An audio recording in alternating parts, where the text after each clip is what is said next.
you play a dumb character and you play it to be dumb, it's going to get old real quick and nobody's going to pay attention to you. But you really got to find like this nonconformist viewpoint of why this character would be this way. And it's really kind of just that. It's just like, what is the opposite thing or like the unexpected thing that this character is going to choose as opposed to the actual sensible thing. And I found so much fun in that.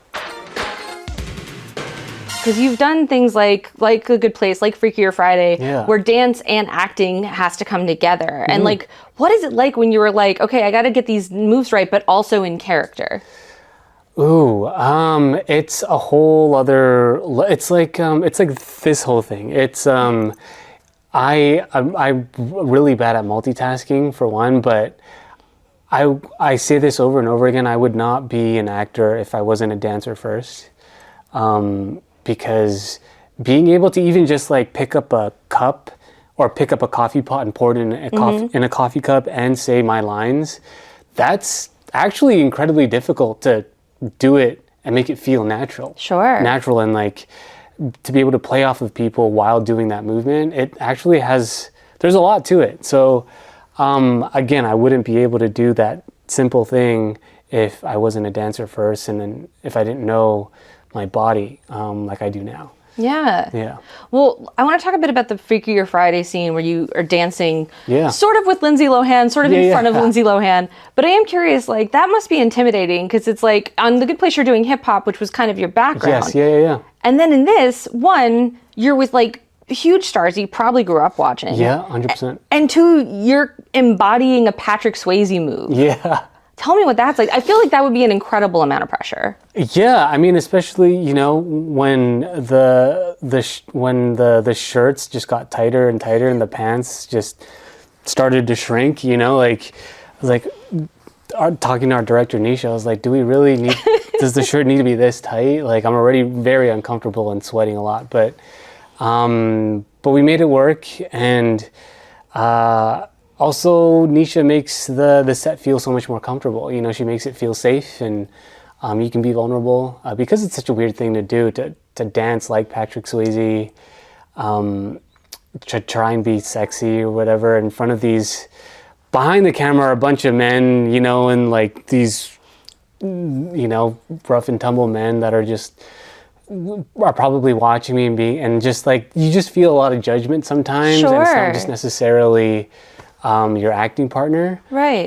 That's in with you in the scene. So it can be pretty intimidating, but you kind of just like hone in on the moves and what we're trying to do, and you kind of let that take over. That's really interesting. I talked to Tessa Thompson recently about Hedda, and she said something similar, that there's a scene where it appears that she's floating, but she was like, in reality, I'm in a box that they are moving down a dolly track, and she's trying to look really elegant. And she said that she had to get out of her own head about how goofy she knows this looks right outside the frame. Yes. Yeah, it's, I mean, kind of just like, if you go to like more intimate scenes, like when you're trying to be more, again, romantic or sexy, it's actually the opposite of that, because you're doing it in this weird space. It's not actually a bedroom. It's just like a cardboard cutout of a place, and you try and make it feel as authentic as possible and try not to judge yourself for it. So yeah, when we were doing the dancing scene, I think a big part of it and the big part of what I learned from dance is just practice it over and over again. Just rehearse. That way you don't have to think about anything else. You don't have to think about people judging you. You don't have to think about the moves. You don't have to think about whether you're doing it right. It's just in your body, you can have fun. And I think that's a big part of it. I love that. The idea of finding safety in your own body and in your own comfort there. Yeah, 100%. Yeah, it takes work to get there, but sure, once you do the work and you kind of let go, it's really, you find like a state of flow and it feels incredible. I love that. I'm not at all joking. You're making me want to take a dance class. Yeah, I'm you not should. coordinated. Everybody should, yeah. I did a belly dancing class ages ago, and Love it was it. very freeing. Like it gave me an aspect of myself I didn't know I had that felt very different. I think all the things like acting classes, dancing classes, I think you'll really find out a lot about yourself. Like, yeah, I highly recommend. I love that. I do want to talk, you touched on the idea of masculinity, and I think that what I enjoy so much about watching your stuff, I was recently, so Good Fortune came out not so long ago. Yeah. And I was watching Keanu Reeves in that and just being like, man, this is like Bill and Ted. This is like no one does like a himbo character like Keanu Reeves. Yep. And I think that like truly, like Belen and I were talking about like who are great himbos. And I truly think Jason Mendoza is one. And I want to be clear, like as a queer person, like himbo, I'm not saying that as a negative archetype. I think not at all. It's a very distinct character that like may not be intellectually bright, but there is a sweetness and there is an earnestness in that character that is a form of non-toxic masculinity that I think is a very cool form of representation and also just part of why people love those characters when they're done well. Yeah. And I'm curious for you, like Jason was such a big thing. I'm curious what it was like playing that part and then maybe trying to move past that archetype, because I'm sure that can be kind of suffocating. Yeah, 100%. I mean, I will say this, like growing up, watching different sitcoms, whether it be Friends, Parks and Rec, The Office, I always gravitated towards those dummies. Like, I just found them hilarious. I just like, I mean, we just shared this kindred spirit of like, I think it was the fact that they had this view of the world that was so childlike that I really appreciated and that I always tried to bring into my life. And just watching guys like Matt LeBlanc on Friends and Chris Pratt with Andy Dwyer, I was just like, I just found these guys so funny, but I knew in the back of my head, I'm like, these guys must be incredibly smart, because you play a dumb character and you play it to be dumb, it's gonna get old real quick and nobody's gonna pay attention to you, but you really gotta find like this nonconformist viewpoint of why this character would be this way. And it's really kind of just that. It's just like, what is the opposite thing or like the unexpected thing that this character is going to choose as opposed to the actual sensible thing. And I found so much fun in that. Like, I like solving puzzles and doing escape rooms and stuff. So that sounds like an absolute nightmare to me. I'm like, I'm glad that's fun for you. That's so I mean, I think for me, the allure of those characters I'm like jealous that it feels like they are not overthinking things and they are not judging themselves. And as someone who does both of those things, I'm like, oh, the dream. Yeah. I mean, it was a lot of like just studying on my part of like trying to figure out, okay, obviously a normal person would do ABC, but Jason is probably going to do D, Z, Canadian, D, Z, and Y. Right. You know, and I found so much joy in that. And because it's so unexpected, I love seeing the reactions that I would get from my co-stars. Sometimes it wouldn't land. Sometimes I'd get a lot of weird looks. But when it does land, like that feeling is so... It's like if I can bottle up that feeling, I'd be able to sell it for $1 million.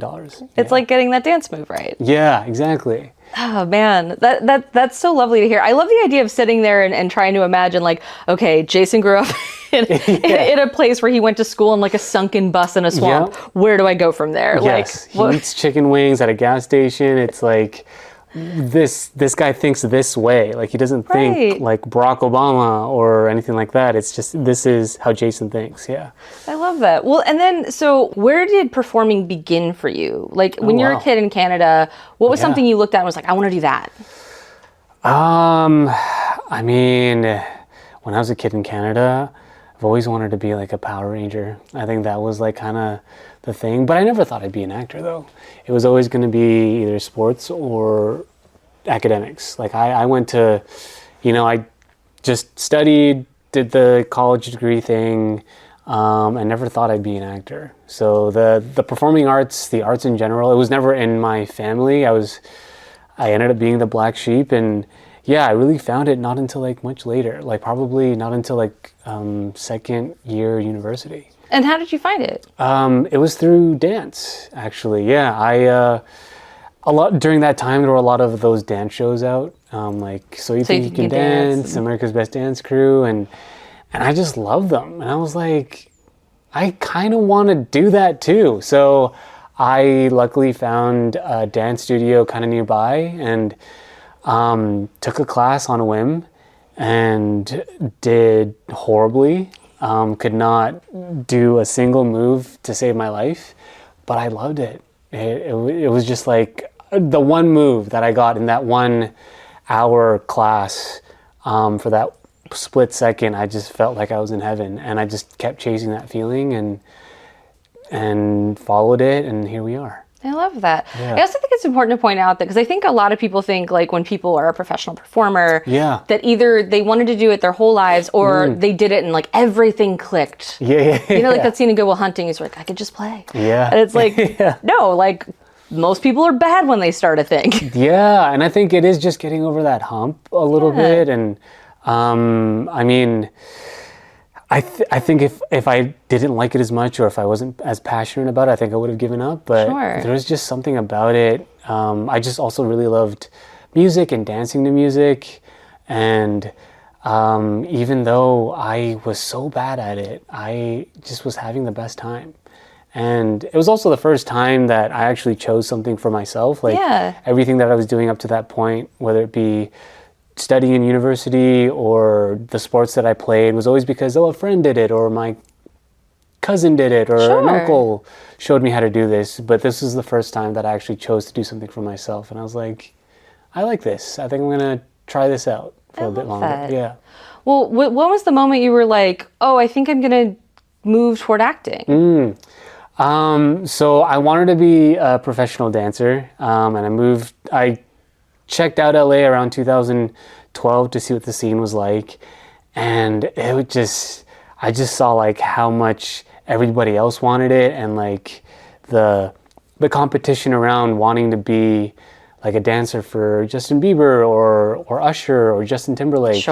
And as much as I wanted to do that, I was like, I don't know if I want it that bad. And I just saw like, the auditions, like we would wait out for like hours a day just to get into a room to audition for like maybe 5-10 seconds. A little bit of the same like with acting, but like dancing is on a different level. And I just saw that and I was like, I don't know if that's necessarily for me. So then I wanted to just explore how to be better on stage as a dancer. So then I started taking acting lessons, and then I just found this new kind of calling or a form of expression where I was like, oh, I get to express myself again, but actually I get to speak too, along with being able to move. And I just fell in love with a whole other thing. Did that feel less competitive for you because it became less technique, and also like there's another element to that? Yeah, it felt more like therapy. I mean, dancing in itself was definitely therapeutic, but being in an acting class and getting to interact with somebody else, I was also a very shy kid, very like quiet, and having something on a page that guided me through the conversation, like gave me a sense of freedom, even though they were within the confines of a script. I just felt so much more power and so much more freedom being able to express myself. Even though they weren't my words, but they were my feelings. Right. No, I get that. I mean, I did like regional theater and stuff when I was a kid, and it feels like you get to stand on the shoulder of giants. Yeah. Like I don't have to worry about being as good because this is good. Yeah, exactly. Like I again, like even right now, I'm having trouble coming up with words, but with a script, I can rely on the author's words, on the writer's words, and if I screw up, it's okay because it's an acting class. You're allowed to screw up. Like respectfully, I don't want to undercut your experience. You're doing great. You're not having a hard time coming up with words. You're expressing yourself very clearly. Thank you. And then, so we're huge fans of The Acolyte here. Oh, thank you. And what was fun for us is like, I felt like that show was something that kept unpeeling. Like, we'll go Shrek, like an onion. Yeah. And so like you show up and I'm like, oh, cool. Then I'm like, oh, he's playing kind of another dopey character. That's fun. And like, I had no complaints. Happy to see you. And then there's the reveal. And it was just like, I mean, literally we were like texting each other and being like, oh my God. Oh man, thank you. And like, I'm curious for you, like what that was like, both to kind of get to turn the expectation on the head, and also to be trusted of like taking on such like, not just a pivotal part in that show, but such a complicated character. Yeah. I mean, going back to the previous question that you said about like trying to get away from that stereotype of the lovable dummy. I mean, it was a journey. It was like a lot of saying no to things. It was kind of keeping on the track in regards to finding things that excited me and that were different. I didn't want to just play a lovable dummy for the rest of my career. So when we got to that point of The Acolyte and Leslie Headland, our showrunner, talked to me about this character, I was ecstatic because I was able to exercise so many of the things that I was building in my career, like the physicality from dance, the comedic sensibility from The Good Place, and all the dramatic roles that I've done before, and I get to like actually showcase it into this one person. It was literally, just like I got to build all these tools, put it in my toolbox, and I got to showcase it in this character of Chimera and The Acolyte.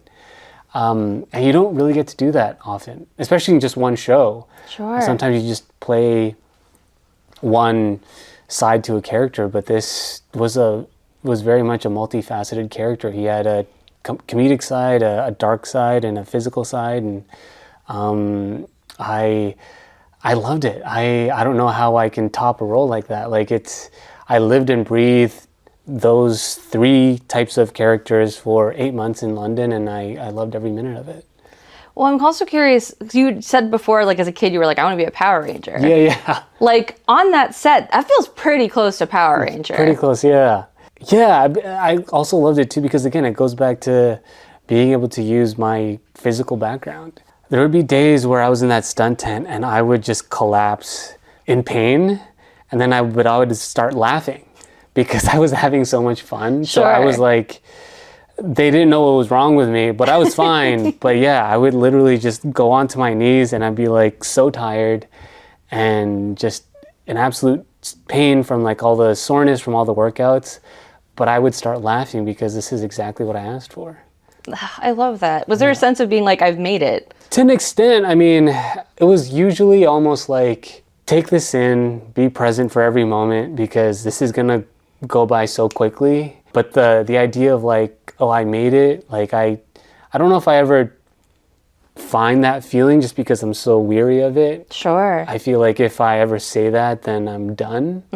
But it was always like, take all this in and enjoy it because who knows how long it'll last. It's a very healthy attitude. I like that. I try, yeah. Yeah. Well, speaking to that, obviously The Acolyte's not coming back.